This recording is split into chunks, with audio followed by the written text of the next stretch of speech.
ఈరోజు మనం ఒక ప్రత్యేకమైన ఆలయం గురించి తెలుసుకుందాం. సముద్రంలో ప్రతిరోజు శివుడిని దాచి మళ్ళీ చూపించే ఆలయం మీకు తెలుసా? అదే స్తంభేశ్వర మహాదేవ ఆలయము. ఈ ఆలయం గుజరాత్ రాష్ట్రంలో బారూచ్ జిల్లా జంబూసర్ దగ్గర సముద్ర తీరంలో ఉంది. అలలు ఎగసినప్పుడు ఆలయం నీటిలో మునిగిపోతుంది. అలలు తగ్గినప్పుడు మళ్ళీ దర్శనమిస్తుంది. స్తంభేశ్వర అనే పేరుకి అర్థం. స్తంభేశ్వర అనే పదం రెండు పదాల కలయిక. స్తంభం అంటే ఆధారం, ఈశ్వరుడు అంటే శివుడు. సృష్టికి ఆధారమైన స్తంభ రూపంలో శివుడు అని అర్థం. ఇప్పుడు మనము ఈ ఆలయం వెనుక ఉన్న కథ గురించి తెలుసుకుందాం. ఈ ఆలయం కథ తెలుసుకోవాలంటే మనం తారకాసుర మరియు కార్తికేయ స్వామి కథ తెలుసుకోవాలి. చాలా కాలం క్రితం తారకాసురుడు అనే ఒక శక్తివంతమైన రాక్షసుడు ఉండేవాడు. అతనికి అపారమైన శక్తి కావాలని, 3 లోకాల్లో పాలించాలని తీవ్రమైన కోరిక కలిగింది. ఆ కోరిక నెరవేర్చుకోవడానికి తారకాసురుడు బ్రహ్మదేవుని ప్రసన్నం చేసుకోవాలని కఠినమైన తపస్సు చేశాడు. 1000 సంవత్సరాల పాటు ఆహారం లేకుండా, విశ్రాంతి లేకుండా ధ్యానం చేశాడు. తీవ్రమైన ఎండ, చలి అన్నిటినీ సహించాడు.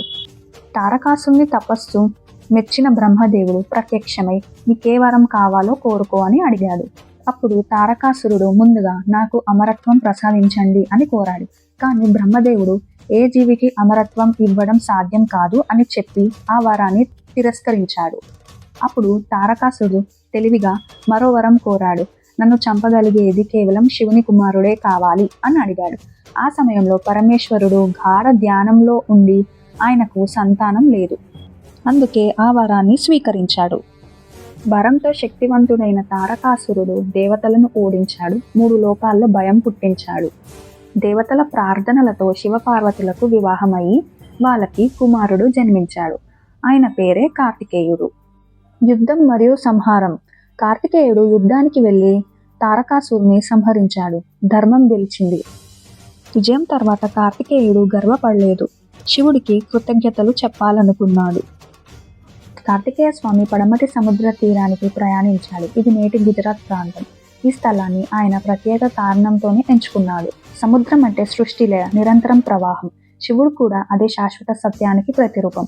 అందుకే ఈ పవిత్రమైన స్థలంలో కార్తికేయుడు శివలింగాన్ని స్తంభ రూపంలో ప్రతిష్ఠించాడు. అది శివుని అంతం లేని అఖండమైన దివ్య ప్రతీక. తన కుమారుడి భక్తికి మురిసిన శివుడు ఇలా వరమిచ్చాడని నమ్మకం. నేను ఇక్కడ ఎప్పటికీ ఉంటాను. కొన్ని వేళల్లో కనిపిస్తాను, కొన్ని వేళల్లో కనిపించకపోవచ్చు. కానీ ఎప్పుడూ లేనివాడిని కాను. ఆ క్షణం నుంచే సముద్రం కూడా తన భక్తిని ప్రారంభించింది. లింగాన్ని కప్పుతూ మళ్ళీ బయటకు చూపిస్తూ నిత్య అభిషేకం చేస్తున్నట్టుగా. స్తంభేశ్వర మహాదేవుడి సందేశం మనకు ఏం చెప్తుందంటే, దేవుడు కనిపించకపోయినా లేనివాడు కాదు. భక్తి చూపుపై ఆధారపడు, మరియు నిజమైన విజయం ఎప్పుడూ వినయంతోనే పూర్తి అవుతుంది.